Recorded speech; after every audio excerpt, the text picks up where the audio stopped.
اللہ نے آدم کو بنایا اور حوا کو ساتھ بیوی بنایا، اولاد بعد میں دی۔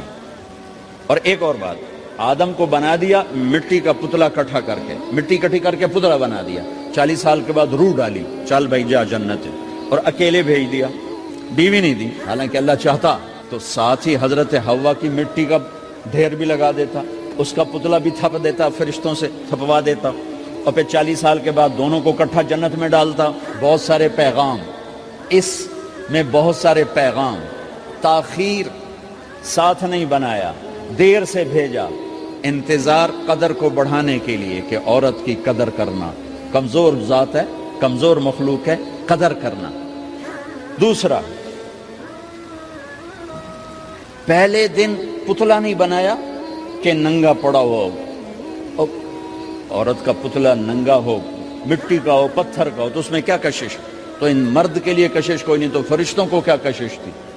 پہلے دن سے عورت کو پردے میں بنایا، بے پرد نہیں کیا، بے پرد نہیں کیا، اس کا پتلا نہیں بنایا، اسے ننگا نہیں چھوڑا،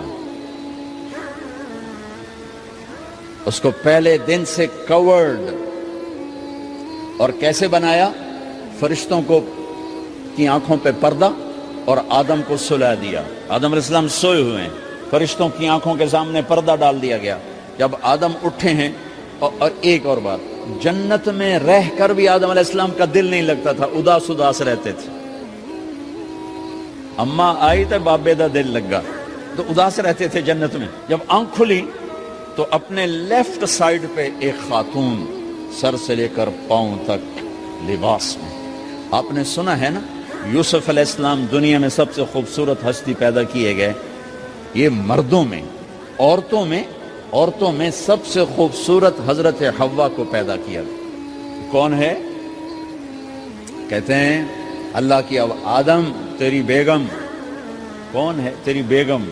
نکاح پڑھایا، پھینکا، آدم مہر ادا کرو۔ تو انہوں نے پوچھا کیا مہر دوں؟ تو وہاں تو سونا چاندی ڈھیر لگے پڑے تھے۔ اللہ تعالیٰ کہتے دا من سونا چاہ کے دے دے۔ میرے اللہ نے کہا تیری نسل میں میرا آخری حبیب آنے والا ہے، اس پہ ایک دفعہ درود پڑھ دے، یہ مہر ہے۔ سیدھے ہاتھ میں برکت ہے، پیدا کیا الٹی طرف سے۔ الٹی طرف سے کیوں پیدا کیا ہے؟ کہ الٹی طرف دل ہے، اور دل کے نیچے جو پسلی ہے وہاں سے پیدا کیا۔ اس میں پیغام کیا دیا کہ عورت جس روپ میں ہو، پہلا روپ اس کا بیوی بنا، پھر وہ ماں بنی، پھر اس آگے بیٹی کا روپ ہے، پھر بہن کا روپ ہے، پھر خالہ ہے، پھوپھی ہے، دادی ہے، نانی ہے، ساس ہے۔ جس روپ میں بھی عورت ہے اس کو دل کے قریب جگہ دو۔ یہ دل کے نیچے سے پیدا کرنے میں یہ پیغام دیا گیا ہے، اسے ذلیل نہ کرو، اسے خوار نہ کرو، اسے بے عزت نہ کرو، اس پر شدت نہ کرو۔ تو پہلا بنیادی رشتہ خامند اور بیوی ہے، اور آخری رشتہ بھی خامند اور بیوی ہے۔ لیکن اس وقت ہمارے معاشرے میں خامند سے زیادہ اس کے ماں باپ حق جتلاتے ہیں، خامند سے زیادہ اس کی بہنیں حق جلاتی ہیں، خامند سے زیادہ اس کے رشتہ دار حق جتلاتے ہیں، اور جھوٹی سچی شکایتیں لگا کر بیوی سے متنفر کرتے ہیں، اور کہیں بیوی کو خامند سے متنفر کرتے ہیں، آپس میں لڑائی لڑا کے پھر خوش ہوتے ہیں۔ میرے نبی سے پوچھا جائے یا رسول اللہ آپ کو سب سے زیادہ کس سے پیار ہے؟ تو آپ نے کہا عائشہ سے۔ اللہ، وہ جھینپ کے کہنے کے نہیں، میں پوچھ رہا ہوں لوگوں میں آپ کو کس سے زیادہ پیار ہے؟ تو آپ کہتے ابو بکر سے۔ تو آپ نے پھر کہا ابوہا، مجھے عائشہ کے باپ سے زیادہ پیار ہے۔ پھر پہلے عائشہ کا، تو پھر کہتے ابو بکر۔ تو آپ نے کہا نہیں، ابوہا، مجھے عائشہ کے باپ سے سب سے زیادہ پیار ہے۔ یہ آپ کو میسج دیا ہے کہ گھر کی زندگی کیسے ہوتی ہے، کوئی عشق نہیں چڑھا ہوا تھا، میسج ہے نا۔ اما عائشہ چھوٹی عمر کی تھی، ان کو آٹا گوندھ کے دیتے تھے، آٹا گوندھ کے دیتے تھے، پھر جب ان کو آٹا گوندھنا آ گیا پھر چھوڑ دیا، پھر ان کو سامنے بٹھا کر لقمے بنا کے کھلاتے تھے۔ پھر اما عائشہ رضی اللہ تعالیٰ عنہ کوئی گوشت کا ٹکڑا، وہاں بڑے بڑے گوشت کے ٹکڑے پکائے جاتے تھے، تو کوئی گوشت کا ٹکڑا اٹھایا اور ایسے 2-4 جگہ سے نوچا اور پھر رکھ دیا، سارا کھایا نہیں جاتا تھا، تو اللہ کے نبی اسی کو اٹھاتے اور حضرت عائشہ کو دکھا کر جہاں سے حضرت عائشہ نے نوچا ہوتا تھا وہاں سے یوں کاٹ کے دکھاتے تھے. پھر حضرت عائشہ رضی اللہ تعالیٰ نے گلاس اٹھایا پانی پینے کے لیے, جہاں ہونٹ لگائے پہ گلاس رکھ دیا. بڑے بڑے گلاس ہوتے تھے تو حضرت ہمارے نبی اٹھاتے تھے, جہاں عائشہ کے ہونٹ لگے ہوتے تھے وہاں ہونٹ لگا کے پانی پیتے تھے. یہ آپ کو سکھانے کے لیے ہے. اپنے گھر والوں کے ساتھ بیٹھ کے کھانا کھاتے.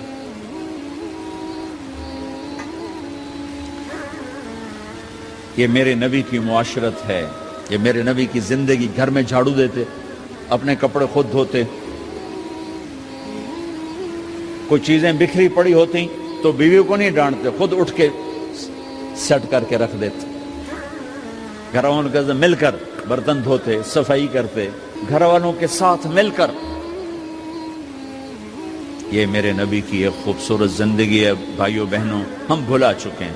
بیوی کے لیے خامد کو سب سے بڑا حقدار. بعض لڑکیاں ایسی نادانی کرتی ہیں کہ شادی کے بعد بھی اپنے ماں باپ کی آنکھ کو دیکھ کے چلتی ہیں. شادی کے بعد سب سے بڑا حق خامد کا ہے. شادی کے بعد سب سے بڑا حق خامد کا ہے. ماں باپ پیچھے چلے جاتے ہیں, بہن بھائی پیچھے چلے جاتے ہیں. لیکن یہ نادانیاں بھی دیکھنے کو ملتی ہیں کہ شادی کے بعد بھی ماں باپ اپنی بچی کو اپنے قابو میں رکھنے کی ترتیبیں سوچتے ہیں تو وہ بھی اپنی بچی کا گھر برباد کر دیتے ہیں. میرے نبی سے پوچھا گیا, یا رسول اللہ, عورت پر سب سے زیادہ کس کا حق ہے؟ تو آپ نے فرمایا اس کے خامد. ایک خاتون ہے, یا رسول اللہ میری شادی ہو رہی ہے تو میرے اوپر میرے خامد کا کیا حق ہے؟ تو آپ نے ارشاد فرمایا, تیرے خامد کے جسم پر زخم ہو, زخموں میں پیپ پڑ جائے اور تو اپنی زبان سے چاٹ کے زخم صاف کرے تو نے اپنے خامد کا حق ادا نہیں کیا. خامد کو سمجھایا کہ سب سے بہترین مسلمان وہ ہے جو بیوی سے اچھا سلوک کرتا ہے, اور میرا سب سے اچھا سلوک ہے اپنی بیویوں کے ساتھ. یعنی قاب قوسین او ادنا آپ کا مقام ہے. اللہ پاک کا دیدار اپنی آنکھوں سے کیا ہوا ہے, اور آپ ہمیں معاشرت سکھا رہے ہیں کہ ایک جہاد کے سفر سے واپس آ رہے ہیں. اما عائشہ ساتھ ہیں تو آپ نے صحابہ سے کہا بھئی آگے چلے جاؤ. تو سارے آگے چلے گئے. جب سارے نظروں سے غائب ہو گئے تو آپ نے کہا, عائشہ دوڑ لگاؤ گی میرے ساتھ؟ عائشہ نے نہیں کہا, میرے نبی نے کہا, دوڑ لگاؤ گی؟ آج کل کا کوئی علامہ بھی یہ نہیں کرے گا. عائشہ دوڑ لگاؤ گی میرے ساتھ؟ کہا جی لگاؤں گی. تو دوڑ لگائی. تو عائشہ فرماتی ہے میں آگے نکل گئی, اللہ کے نبی پیچھے رہ گئے. چاہے آپ جان بوجھ کے آستہ ہوئے ہوں ان کی دل جوئی کے لیے. کچھ سال گزر گئے, پھر جہاد کے سفر سے واپسی ہو رہی ہے تو آپ نے صحابہ سے کہا بھائی آگے چلے جاؤ. تو سارے آگے چلے گئے, غائب ہو گئے. عائشہ دوڑ لگائیں؟ کہا جی لگائیں. تو فرمایا کہ ان دنوں میں ذرا موٹی ہو گئی تھی, جب دوڑ لگائی تو اللہ کے نبی آگے نکل گئے. تو پھر آپ نے کہا عائشہ ہذہ بتلک, عائشہ اب تیرا میرا حساب برابر ہو گیا. اس دفعہ تو آگے نکل گئی, آج میں آگے نکل گیا. یہ میرے نبی کی معاشرت ہے کہ بھری محفل میں کہہ رہے ہیں مجھے عائشہ سے سب سے زیادہ پیار ہے. اور عرب میں عیب تھا, جیسے ہمارے ہاں بھی عیب ہے کہ کوئی بھری محفل میں کہ مجھے بیوی سے سب سے زیادہ پیار. کہ تیری ماں کتنے گئی؟ بھائی ماں کا اور خانہ ہے, بیوی کا اور خانہ ہے. ماں کی اور جگہ ہے, بیوی کی اور جگہ ہے. تو میں آپ سب سے کہتا ہوں, ماں باپ کی وجہ سے بیویوں پہ زیادتی نہ کرو, بیوی کی وجہ سے ماں باپ پہ زیادتی نہ کرو. بڑے ہو تو بڑے بنو. ہمارے نبی تو آپ سسر بھی ہیں نا, آپ نے 4 بیٹیوں کی شادیاں, 2 تو ایک ہی کو دے دی عثمان کو, رقیہ اور ام کلثوم رضی اللہ تعالیٰ عنہما. حضرت عثمان کے نکاح میں ابو العاص رضی اللہ تعالیٰ عنہ کو زینب, اور سب سے پیاری محبوب بیٹی حضرت علی رضی اللہ تعالیٰ عنہ. باقی 3 نکاح بڑے سادہ کیے.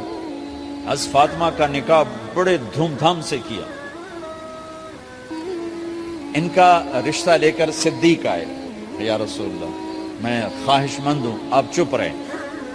پھر حضرت عمر بعد میں گیا, یا رسول اللہ میں خواہش مند ہوں, آپ چپ رہے. تو عبد الرحمن بن عوف رضی اللہ تعالیٰ نے حضرت علی سے کہا, علی تو جا, تجھے دے دیں گے. وہ کہنے کہ میں تو بہت غریب ہوں, مجھے کہاں دیں گے. حضرت علی کا ذاتی گھر بھی نہیں تھا, کسی سے ایک کوٹھا مانگ کے اس میں رہ رہے تھے مدینہ میں. کہا نہیں تو جا جا.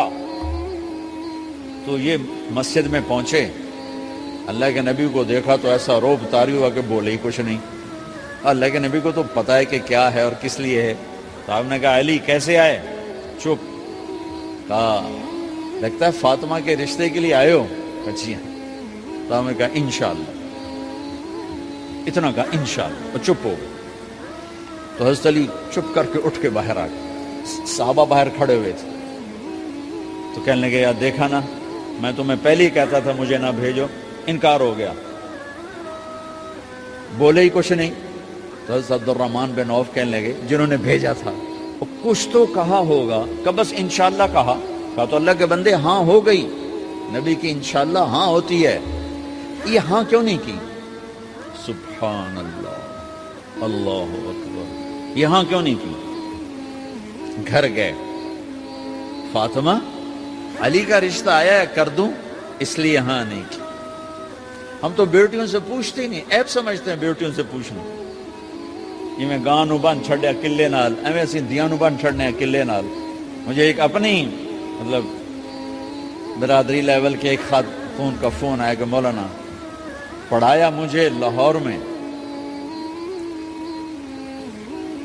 اچھے کالجوں میں, اور میری منگنی کرتے وقت مجھ سے پوچھا ہی نہیں, اور ایک شرابی سے منگنی کر کے مجھے اطلاع دی سی تیری منگنی کر چھڑی ہے, فلانی تاریخ نو تیرا نکاح بھی ہونا ہے.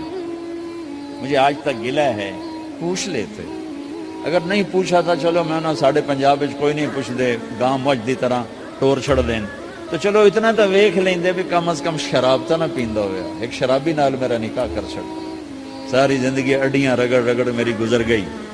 علی جیسا رشتہ آیا ہو تو اوپر سے حکم بھی آ چکا ہو کہ علی کو ہی دینا ہے, تو پھر آپ فاطمہ سے پوچھیں فاطمہ تیرا رشتہ آیا ہے علی کا کر دوں؟ حضرت فاطمہ نے ہاں کی تو پھر مسجد تشریف لائے.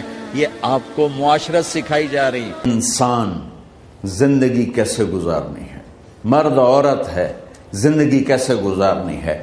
پہلا رشتہ جو قائم ہوا دنیا میں وہ ہے خامد اور بیوی. حضرت آدم اور حوا کا نکاح ہوا. اللہ تعالیٰ نے عورت کو کمزور بنایا تو پہلے دن سے اس کو عزت اور احترام دیا تاکہ ساری زندگی اس کمزوری سے ناجائز فائدہ نہ اٹھایا جائے بلکہ اس کو عزت دی جائے. کہ آدم علیہ السلام کے لیے مٹی کٹھی کی, پانی ڈالا, گوندھا اور ایک اسٹیچو بنایا اور ڈال دیا. جب وہ خشک ہوا اس میں روح ڈالی, اور پھر وہ ننگے بدن تھے, پھر ان کو جنت کے کپڑے پہنائے اور جنت میں ڈال دیا. اس کائنات کا حسن بھی عورت سے ہے اور جنت کا حسن بھی عورت سے ہے. حضرت آدم علیہ السلام جنت میں, لیکن بابے جی دا دل ہی نہیں لگتا, کلے کلے ہی ٹورے پھر دیں. اب اللہ نے عورت کو بنانے کا ارادہ کیا تو اللہ ایک ڈھیر مٹی کا اکٹھا کر کے عورت کے لیے بھی بنا دیتا اور اس کا اسٹیچو بنا دیتا اور اس کو خشک ہونے دیتا, پھر اس میں روح ڈالتا, پھر اس کو کپڑے پہناتا. آپ حیران ہوں گے سبحان اللہ, اللہ نے ایسا نہیں کیا. آدم علیہ السلام سوئے, آنکھ کھلی تو دیکھا ایک خوبصورت حسین عورت. یہ بات اکثر لوگوں کو معلوم ہوگی کہ یوسف علیہ السلام دنیا کے حسین ترین انسان تھے, اور یہ بات شاید کسی کو معلوم نہیں ہوگی کہ دنیا کی سب سے حسین خوبصورت عورت حضرت حوا ہے.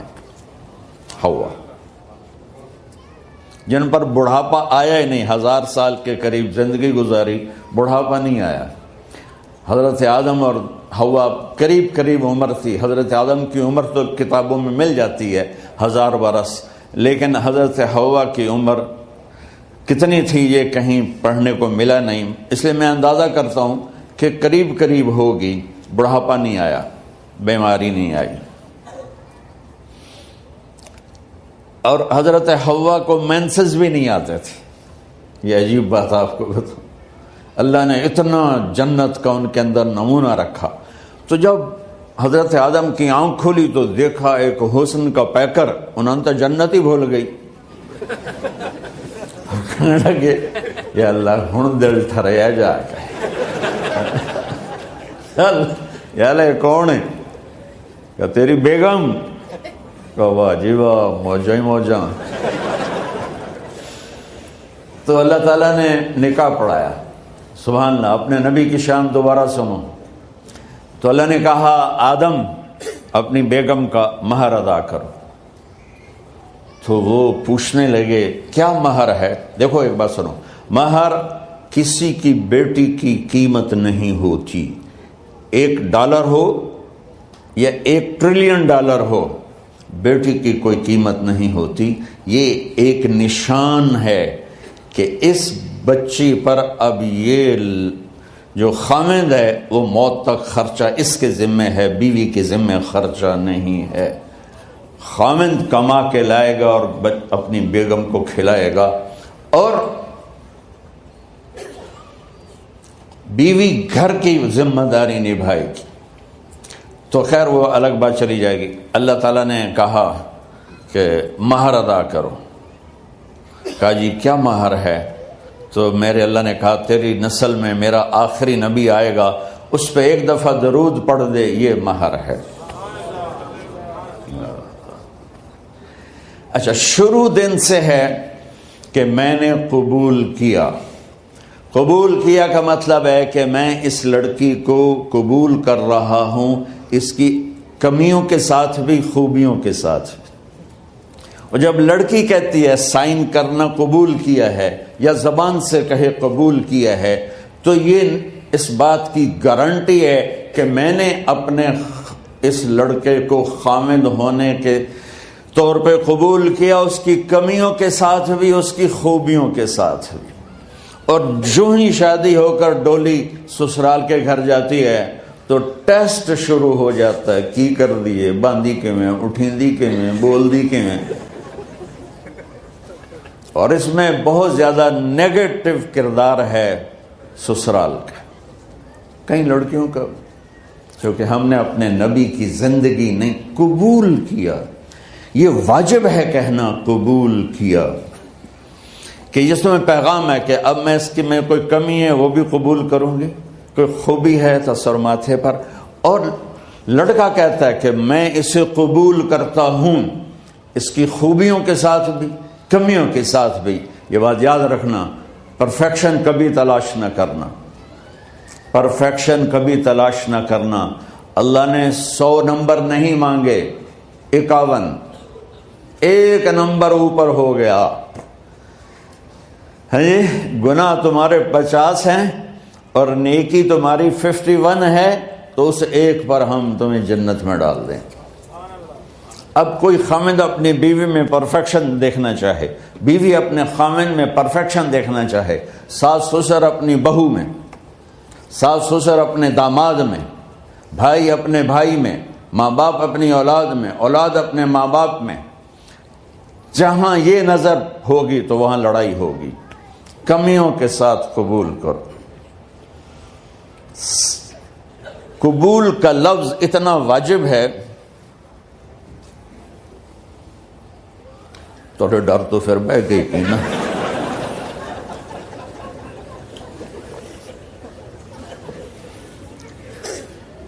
قبول کا لفظ اتنا ضروری ہے کہ اس کے بغیر نکاح ہی نہیں ہوتا. میں یہ کئی جگہ لطیفہ سنا چکا ہوں، اور واقعی قصہ بھی ہے، ایسے لطیفہ نہیں ہے. میرے دوست ہیں، ذمہ دار ہیں اچھے، تو ان کے گاؤں کا ایک بچہ چھوٹی عمر میں بسوں پہ جا کے نا وہ جاب پہ لگ گیا. تو اس کا کام ہوتا ہے بس کو صاف کرنا، ڈرائیور کو چائے پلانا، اور جہاں کہیں رش ہو تو اس کو ڈائریکشن دینا، استاد جی کٹ لو، استاد جی آن دیو، استاد جی جان دیو.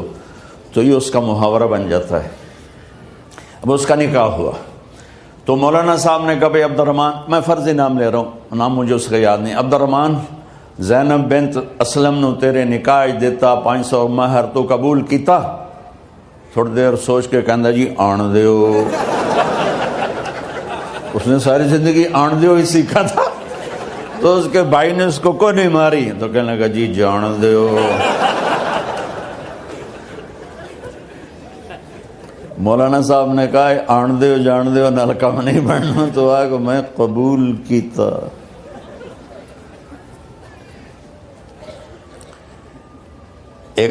یہ بھی صحیح واقعہ سنا رہا ہوں. ایک نوجوان نے بیوی کو 3 طلاق دے دی کٹھی. اب ہو گیا پریشان, مولانا صاحب کے پاس گیا, کوئی میرے جیسا ہوگا. مولانا صاحب 3 طلاق دے بیٹھا, کوئی مسئلہ کا حرام. کہا جی کوئی رستہ حرام, کوئی گنجائش حرام. اس نے جیب سے موٹا سا لفافہ نکالا اور مولانا کے جا نماز کے نیچے ڈال دیا. کہ مولانا صاحب کوئی گنجائش, کہ ہن تو سوچنا ہی پوے کی آکھیا یہ تو اپنی بیگم نو. اس آکھیا جی میں آکھیا ہی 3 طلاق. اس آکھیا مبارک ہوئے طلاق نہیں ہوئی. میں آکھیا جی او کیویں؟ آکھیا او جڑا یہ طلاق ہے عربی دا لفظ, اس سے چاکھنا پمدا ہے طلاق.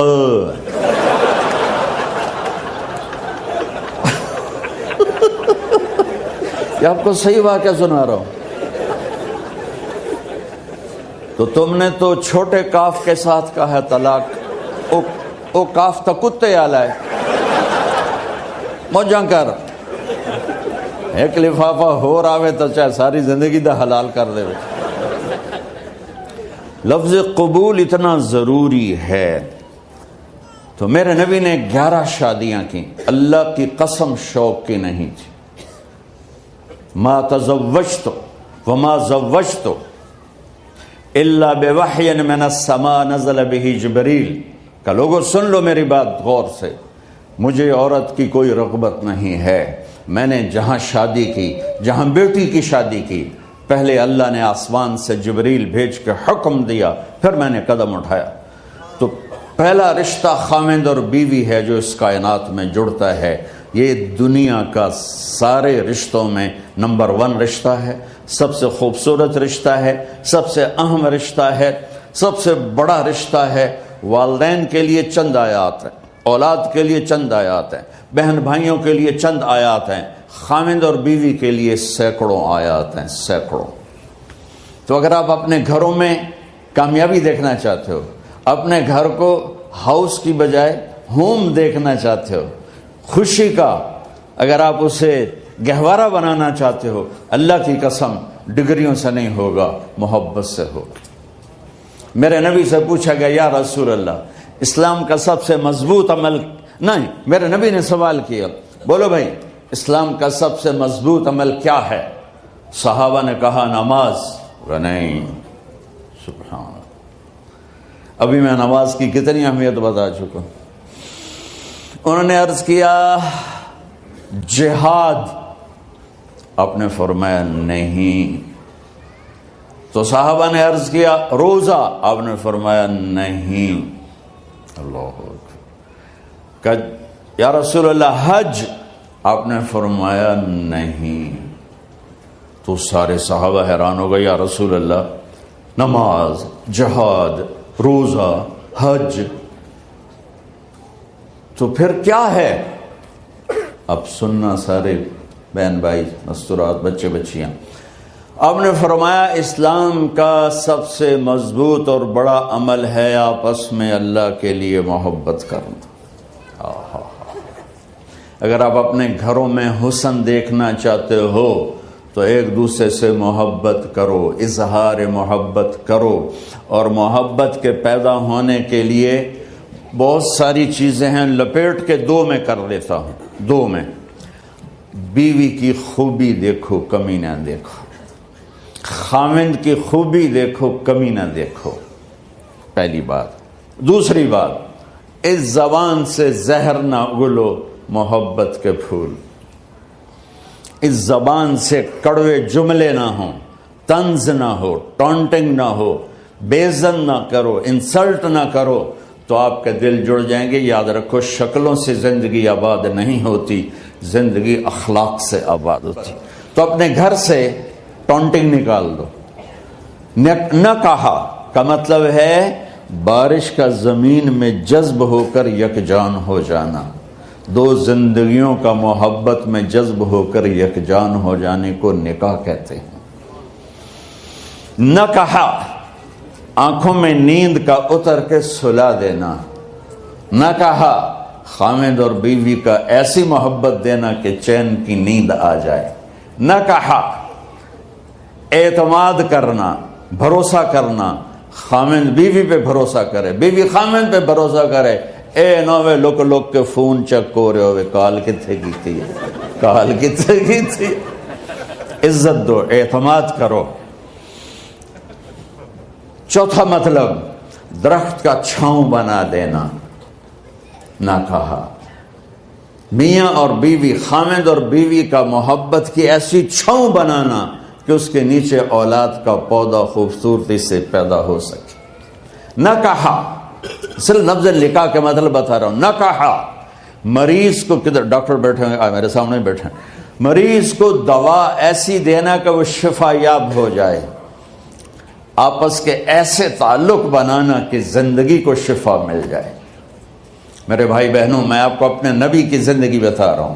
میرے نبی نے 11 شادیاں کی. اللہ ذوالجلال کی قسم، صرف ہمیں زندگی سکھانے کے لیے کہ گھر کی زندگی کیسے ہوتی ہے اور اولاد کو کیسے پالا جاتا ہے. اب لوگ کیا مجبوریاں ہیں کہ عورت بھی جاب کرتی ہے، مرد بھی جاب کرتا ہے. عورت کی سب سے بڑی جاب اپنی نسل کو پالنا ہوتا ہے. جب یہاں ٹائم نہیں ملتا بچے کو، نہ ماں سے ملتا ہے نہ باپ سے ملتا ہے، تو پھر وہ جنگل کا پودا بن جاتا. یہ تو وینکوور ہے. فیصل آباد کی بات سناتا ہوں. میرے بچے جس اسکول میں پڑھتے تھے ان کے پرنسپل سے میری دوستی تھی. میں ملنے گیا ایک دن، تو کہنے لگے جی عجب واقعہ ہوا ہے کہ یہاں 2 بچے پڑھتے ہیں، ان کی ماں بھی ڈاکٹر ہے اور باپ بھی ڈاکٹر ہے. تو وہ دونوں آئے ہیں میرے پاس کہ ہمارے بچوں نے 3 دن ہو گئے ہیں گھر میں کھانا نہیں کھایا، تو ہم پریشان ہیں، ہمیں بتاتے نہیں. کائنڈلی آپ پوچھ کے بتائیں کہ وہ کھانا کیوں نہیں کھا رہے. ایک باری کر کے بھی دکھا دو.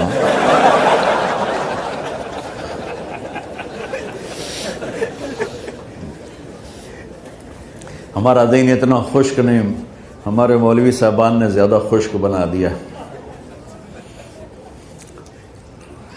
تو انہوں نے دونوں بچوں کو بلایا.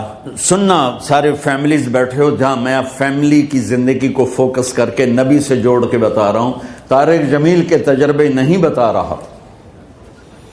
دونوں بچوں کو بلایا. بیٹا آپ کھانا کیوں نہیں کھا رہے؟ کہا جی ہم اپنے ممی اور بابا کے سامنے نہیں بتائیں گے. تو انہوں نے دونوں کو باہر بٹھا دیا. پھر پوچھا اب بتاؤ کیا مسئلہ ہے؟ ان کا سر ہم صبح جب ناشتہ کرتے ہیں تو ہمارے ممی ڈیڈی سو رہے ہوتے ہیں، ہماری ان سے ملاقات نہیں ہوتی. جب ہم اسکول سے واپس آتے ہیں تو ممی ڈیڈی اپنے میڈیکل کالج میں ہوتے ہیں، ہاسپٹل میں ہوتے ہیں، تو ہمیں ان کو دیکھنے کا موقع نہیں ملتا. شام کو جب ہم کھانا کھاتے ہیں تو یہ دونوں اپنے پرائیویٹ کلینک میں ہوتے ہیں، تو ہم ان کو دیکھ نہیں پاتے. پورا ہفتہ گزر جاتا ہے، ہمیں ماں باپ کی شکل نظر نہیں آتی. تو ہم نے سٹرائک کی ہے کہ ایسے ماں باپ کی روٹی کیا کھانی جو اپنی شکل بھی نہ دکھا سکیں. تو اس لیے ہم نے کہا ہم نے بائیکاٹ کیا ہے، گھر میں نہیں کھانا ہے. تو ایسی لائف مت بناؤ. یہاں ایک بہت بڑا چکر شیطان دیتا ہے، بڑی گاڑی لے لو، $100 کی قسط تو ہے، اور بڑا گھر لے لو، $200 یا $100 کی قسط تو ہے. پھر میاں بھی کام کرے، بیوی بھی کام کرے، جو کہ بڑا گھر باقی رہے، تو خوشیاں تو مٹ گئیں. جو ڈبل جاب کرے گا، پھر ڈبل جاب کرتے ہیں. ڈبل جاب کرنے والا بیچارہ تھکا ہوا ذہن لے کے آتا ہے، وہ کیسے ٹائم دے گا اپنے بچوں کو خوشی کے ساتھ؟ جو ماں جاب کر کے آئے گی پھر کھانا پکائے گی، وہ جب اتنی تھک جائے گی تو اپنے بچوں کو کھلا ٹائم کیسے دے سکے گی؟ پوری کائنات کی ذمہ داری تھی میرے نبی کے سر پر، اور آپ اس کے باوجود روزانہ حسن حسین کے لیے وقت نکالتے تھے. اور انہوں کو آ کر کوئی لیکچر نہیں. دیکھو ماں باپ سے ایک بات کرتا ہوں، لیکچر تھوڑا دو، محبت زیادہ کرو. یہ نہ کرو، یہ کیوں کیا، یہ کرو، یہ کرو، یہ چھوڑ کر صرف سینے سے لگاؤ، پھر محبت دو، کمیوں سمیت بچوں کو قبول کرو، ان کی زندگی تبدیل ہو جائے گی۔ اتنے بڑے نبی، اتنی بڑی ذمہ داری اور اتنا درد سینے میں کہ آپ کے سینے سے ایسے ابلنے کی آواز آتی تھی جیسے ہانڈی ابلتی ہے، اس کے باوجود آپ روزانہ کہتے این اللقا، میرے شرارتی بچے کدھر ہیں؟ تو وہ بھاگے بھاگے آتے، دیکھو میں فزیکل کر کے بتاؤں گا تاکہ آپ کو پتہ چلے زندگی کیسے گزاری، کہ میرے شرارتی بچے کدھر ہیں؟ 7 بر اعظم کی ذمہ داری ہے، وہ تھوڑی چھوٹیاں چھوٹیاں جابن، تو تسی کہتے ہو بزی بڑے ہیں، بزی بڑے ہیں۔ میرے نبی پہ 7 بر اعظم کے انسانوں کی ذمہ داری ہے، اور آخری آنے والے انسان تک کی ذمہ داری ہے۔ اس سے بڑی جاب کس کی ہوگی کائنات میں؟ اور پھر آپ روزانہ آتے ہیں این اللقا، میرے شرارتی بچے کدھر ہیں؟ تو حسن حسین بھاگے بھاگے آتے، آپ ان کے لیے یوں ہو جاتے تھے، آؤ بھائی میری کمر پہ چڑھ جاؤ۔ اپنے نبی کی عظمت کو جانو کہ انہوں نے زندگی کیسے سکھائی۔ چاند کے 2 ٹکڑے کر دینا کوئی معمولی بات ہے، آسمان چیر کے چلے جانا معمولی بات ہے، ایک زندگی سکھا کے جانا سب سے بڑی بات۔ کتنی اولادیں برباد ہو گئی ماں باپ کی وجہ سے، کتنے گھر اجڑ گئے ساس سسر کی وجہ سے، کتنے گھر اجڑ گئے لڑکی کے بدتمیز ہونے کی وجہ سے، کتنے گھر اجڑ گئے لڑکے کے شرابی اور باہر کی گندگی کی وجہ سے۔ زندگی سیکھو۔ یہ اتنے بڑے نبی ہو کر آپ یوں ہو رہے ہیں جیسے میں نے آپ کو کر کے دکھایا، دونوں کو اوپر بٹھا لیتے اور کمرے میں چکر لگاتے تھے، پھر یوں کر کے پوچھتے تمہارا اونٹ کیسا ہے، سوال، پھر دونوں کو اتار لیتے اور اپنی نواسی زینب جن کو حضرت علی کی وراثت ملی، کس کی؟ علم کی، فصاحت اور بلاغت کی، ان کو کمر پہ بیٹھا لیتے اور اکیلی زینب کو پورے گھر میں چکر لگواتے تھے۔ اور بھی دکھ ہیں زمانے میں محبت کے سوا، راحتیں اور بھی ہیں وصل کی راحت کے سوا، کیا صرف کمانا ہی کام ہے؟ ادھار کی زندگی سے بچو، خوش و خرم رہو، اس کو قسط دینی ہے، یہ قسط دینی ہے، یہ قسط دینی ہے، یہ دینی ہے، سر میں درد نہیں ہوگا تو اور کیا ہوگا؟ تو آپ اتنے بڑے عظیم ہو کر وقت نکال رہے ہیں، اور حضرت ابو ہریرہ فرماتے ہیں میری آنکھوں نے دیکھنا سارے کہ آپ نے کبھی حسن کبھی حسین، یہاں جیسے مائیں کرتی ہیں ادھر کھڑا کیا ہوا ہے اور جھولا جھولا رہے ہیں ایسے، اور ان کے دونوں ہاتھ پکڑ کر کہہ رہے ہیں آ جاؤ اوپر، آ جاؤ اوپر، آ جاؤ، آگے پہاڑی ہے، اوپر آ جاؤ، آگے پہاڑی ہے۔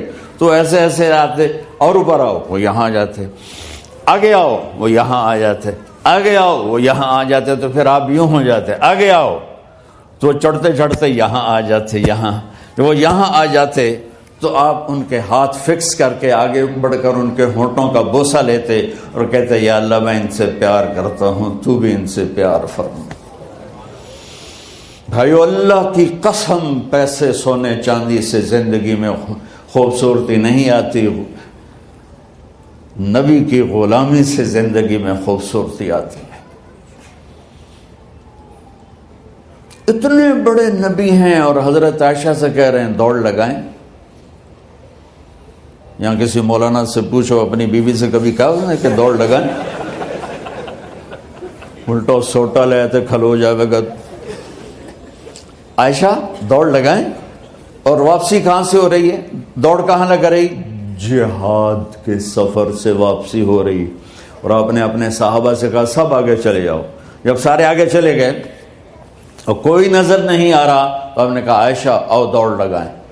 تو حضرت عائشہ کہتی ہم نے دوڑ لگائی تو میں آگے نکل گئی، لیکن ابھی پیچھے رہ گئے۔ کچھ سال گزرے تو پھر ہم سفر سے واپس آ رہے تھے تو آپ نے صحابہ سے فرمایا سب آگے چلے جاؤ، چلے گئے۔ آپ نے کہا عائشہ دوڑ لگائیں؟ میں نے کہا جی لگائیں. کون دنوں میں ذرا موٹی ہو گئی تھی تو پھر اللہ کے نبی آگے نکل گئے، میں پیچھے رہ گئی. تو آپ نے کہا عائشہ ہذہ بتلک، آج تو اور میں برابر دلیلیں مانگتا ہے اور مجھے مثالیں دیتا ہے اور مجھے کہتا ہے اس پرانی ہڈی کو کون زندہ کرے گا جو سرما بن گئی. قل یحییھا الذی انشأھا اول مرہ، بتاؤ میرے حبیب کہ اسے وہ زندہ کرے گا جس نے اسے بنایا اور پیدا کیا تھا. وہو بکل خلق علیم، ہر مخلوق پر اس کی نظر ہے. اندھیرا اجالا برابر ہے، اوپر نیچے برابر ہے، زمین کا اندر زمین کا اوپر برابر ہے، سمندر کے اوپر سمندر کے نیچے برابر ہے. 800 میٹر کے بعد سورج کی روشنی سمندر کے اندر سفر نہیں کر سکتی. 800 میٹر کے بعد نیچے اندھیرا ہے، کالی رات ہے، اوپر 12 بجے کا سورج ہے اور آسمان صاف ہے اور چمکتی دھوپ ہے، اور سمندر میں 800 میٹر کے بعد اندھیرا ہے اور اس میں کھرب ہا کھرب ملین ٹریلین اللہ مچھلیوں کو پیدا بھی کرتا ہے، زندگی بھی دیتا ہے، رزق بھی دیتا ہے، موت بھی دیتا ہے، غذا بھی پہنچاتا ہے. کسی ایک سے ایک لمحے کے لیے میرا رب غافل نہیں ہے. لا يعزب عن ربك من مثقال ذرہ، ایک ذرے سے ایک ذرہ بھی تیرے رب کی نظر سے چھپ نہیں سکتا. اینما تکونوا یأت بکم اللہ جمیعا، جدھر جاتے ہو چلے جاؤ اللہ کھینچ کے واپس لائے گا، اپنے سامنے کھڑا کرے گا. تو موت کے بعد کیا ہے؟ میں مختصر ہر چیز کا جواب قرآن سے دے رہا ہوں. موت کے بعد کیا ہے؟ تو میرا رب کہتا ہے یوم نسیر الجبال. میرا رب کہتا ہے پہلے ایک ہے طارق جمیل کی موت اور ایک ہے کل کائنات کی موت. ابھی مارتا ہوں ایک ایک کو اور ایک دن ماروں گا سب کو. وہ کیا ہے؟ اذا وقعت الواقعہ، اس نے ہونا ہے. لیس لوقعتها کاذبہ، اسے روک کوئی نہیں سکتا، اسے جھٹلا کوئی نہیں سکتا. خافضۃ الرافعہ، کچھ اونچے کچھ نیچے. کیسے ہوگا؟ اذا رجت الارض رجا، زمین میں زلزلہ. وبست الجبال بسا فکانت ہباء منبثا، اور پہاڑ تھر تھرائے کپ کپائے اور ریزہ ریزہ ہو گئے. یہ ایک دن آنے والا ہے. یوم تشقق السماء، آسمان پھٹے گا. اذا السماء انفطرت واذا الكواكب انتثرت واذا البحار فجرت واذا القبور بعثرت، ہر شے اکھڑ گئی، ہر شے کو اکھاڑ پچھاڑ دیا. اذا الشمس كورت، سورج. واذا النجوم انكدرت، ستارے. وَإِذَا الْجِبَالُ سُيِّرَتْ، پہاڑ. وَإِذَا الْعِشَارُ عُطِّلَتْ، جانور. وَإِذَا الْبِحَارُ سُجِّرَتْ، یہ تمہارا دو سمندر، یہ سب میرا رب کہتا ہے مٹا دوں گا، ختم کر دوں گا، کچھ باقی نہیں چھوڑوں گا. كُلُّ مَنْ عَلَيْهَا فان، ہر شے کو فنا ہے. وَيَبْقَى وَجْهُ رَبِّكَ ذُو الْجَلَالِ وَالْإِكْرَامِ، ایک تیرے رب کو بقا ہے، باقی سب کو موت ہے. سب کو موت دے کر پھر اللہ ملک الموت سے پوچھے گا، موت کے فرشتے سے، کون باقی ہے؟ حالانکہ اللہ کو پتا کون باقی. زمین والے مر گئے، آسمان والے مر گئے، پیچھے رہ گئے 4 فرشتے جنہوں نے عرش کو پکڑا ہوا ہے اور 4 فرشتے جو اللہ کے مقرب ہیں. تو اللہ تعالیٰ پوچھے گا کون باقی؟ وہ کہے گا یا اللہ بھائی یہ فرشتے باقی ہیں. تو اللہ تعالیٰ فرمائیں گے عرش کے فرشتوں کو موت دے دو. تو دھڑم گریں گے عرش کے فرشتے. پھر اللہ تعالیٰ کہا کون باقی؟ تو وہ کہیں گے یا اللہ یہ جبریل، میکائیل، اسرافیل اور تیرا غلام. تو اللہ تعالیٰ فرمائے گا جبریل میکائیل مر جائیں. تو اللہ کا عرش بول پڑے گا، عرش یا اللہ جبریل میکائیل کو بچا لو. تو اللہ تعالیٰ فرمائے گا اسکت فقد کتبت الموت علی من کان تحت عرشی، چپ ہو جاؤ، میرے عرش کے نیچے سب کو مرنا ہے. یہ کیا دنیا ہے، یہ کیا دنیا ہے. کس کے پیچھے ایمان کے سودے ہو رہے ہیں، کس کے پیچھے جھوٹ بول بول کے مال بیچے جا رہے ہیں، کس کے پیچھے رشتے اور ناتوں کو توڑا جا رہا ہے، کس کے پیچھے بھائی بھائی سے لڑ رہا ہے. یہ کیا ہے، یہ کیا دھوکہ ہے، یہ دھوکے کا گھر، یہ مچھر کا پر، یہ مکڑی کا جالا. گزر جاؤ اس سے اپنی آخرت کا سامان تیار کرتے ہوئے. پھر اللہ کہے گا کون باقی؟ کہے گا یا اللہ اسرافیل اور تیرا غلام. اسرافیل کے ہاتھ میں وہ سور ہے جو پھونک رہا ہوگا. تو اللہ تعالیٰ کہے گا اسرافیل مر جائے. وہ گیا اسرافیل، اور جو سور تھا وہ اڑ کر جیسے یہ فانوس لٹکا ہوا ہے چھت کے ساتھ، ایسے عرش کے ساتھ جا کر وہ لٹک جائے گا سور. پھر اللہ کہے گا کون باقی؟ تو اب ملک الموت کی ٹانگیں کانپنے لگ جائیں گے، سب کی روح نکالنے والے کی باری آ گئی کہ اللہ وہ سب تو اوپر تو ہے اور نیچے میں ہوں. تو میرا اللہ کہے گا مت، مر جا، تو بھی میری ایک مخلوق ہے، خلق من خلق. تو ملک الموت ایک چیخ مارے گا، ایسی چیخ مارے گا کہ زمین آسمان ہوتے تو پھٹ جاتے، وہ پہلے ہی پھٹ چکے ہیں. سب کو موت دینے کے بعد اللہ کہے گا من کان لی شریکا فلیات، کوئی ہے میرے مقابلے تو آؤ آؤ. من کان لی شریکا فلیات، کوئی میرے مقابلے میں ہے تو آؤ آؤ. من کان لی شریکا فلیات، کوئی میرے مقابل ہے تو آؤ آؤ. کون آئے؟ سب کو تو موت دے چکا ہے. پھر اللہ زمین آسمان کو جھٹکا دے گا، کہے گا انا الملک، میں بادشاہ ہوں. پھر دوسرا جھٹکا دے گا، پھر کہے گا انا القدوس السلام المومن، میں ہوں قدوس سلام مومن. پھر تیسرا جھٹکا دے گا، پھر کہے گا انا المہیمن العزیز الجبار المتکبر. پھر اللہ تعالیٰ کہے گا این الملوک، بادشاہ کہاں ہے؟ این الجبارون، ظالم کہاں ہیں؟ این المتکبرون، تکبر کرنے والے کہاں ہیں؟ لمن الملک اليوم، آج بادشاہ کون ہے؟ کوئی ہو تو جواب دے. پھر اللہ خود کہے گا للہ الواحد القہار، آج اکیلے اللہ کی بادشاہی ہے، اللہ کی بادشاہی ہے، اللہ کی بادشاہی ہے، جسے زوال نہیں، زوال نہیں. عباسی خلیفہ واثق باللہ مرنے لگا 32 سال کی عمر میں. تو جب موت نے، جب بڑا ظالم تھا، بڑے علماء شہید کے اس خلق قرآن کے مسئلہ میں، تو جب موت نے جھٹکا دیا تھا یا من لا یزال ملکہ ارحم من زال ملکہ، اے وہ بادشاہ جس کا ملک ختم نہیں ہو سکتا، اس پہ رحم کر جس کا ملک ختم ہو گیا، ملک ختم ہو گیا. پھر اللہ تعالیٰ کہے گا انی بدأت بالدنیا ولم تکن شیئا وانا الذی اعیدها، میں نے دنیا کو بنایا، میں نے مٹایا، اب دوبارہ زندہ کروں گا. اب اگلا مرحلہ آ گیا. وہ کیسے ہوگا؟ وہ بھی اللہ نے قرآن میں بتایا. وہ کیسے ہوگا؟ یوم نسیر الجبال، ہم پہاڑوں کو ہٹا دیں گے، سمندر مٹا دیں گے.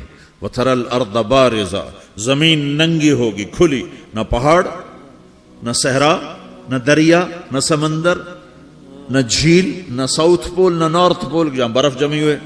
قاعا صفصفا وحشرناہم، اور پھر میں تمہیں جمع کروں گا.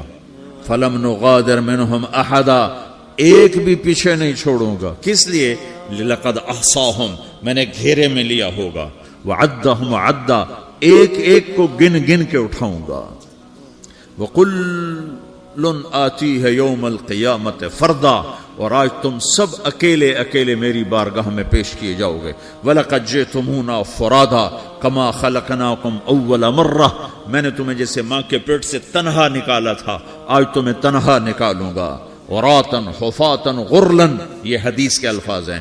ننگے بدن، ننگے سر، ننگے پاؤں اللہ تعالیٰ اٹھائے گا قبروں سے. ہو خبر پھٹے گی، قبر پھٹے گی تو پھر کیا ہوگا؟ پھر کیا ہوگا؟ تو جنہوں نے اللہ کو ناراض کیا ہوگا وہ قبر سے نکلتے ہی کہیں گے او یہ تو وہ دن آ گیا جس سے ہمیں لوگ ڈراتے تھے، تیاری کر لو تیاری کر لو. تو کہیں گے یا ویلنا من بعثنا من مرقدنا، قرآن سورہ یاسین. کہیں گے ہائے ہمیں کس نے اٹھا دیا، ارے ہمیں موت ہی دے دو، یہ کس نے اٹھا دیا. تو جنہوں نے اچھی زندگی گزاری ہوگی وہ قبروں سے، وہ بھی قبروں سے نکلیں گے تو وہ ان کو جواب دیں گے ھذا ما وعد الرحمن وصدق المرسلون، یہی تو وہ دن ہے جس کا اللہ نے وعدہ کیا تھا اور نبیوں نے سچی خبر سنائی تھی، اسی کے لیے تو ہم تیاری کرتے رہے تم غافل رہے. پھر میرا رب جمع کرے گا سورے. کیسے جمع کرے گا؟ یومئذ تعرضون لا تخفى منکم خافیہ، آج تم سب اللہ کے بارگاہ میں پیش ہوگے، کوئی چھپ نہ سکے گا.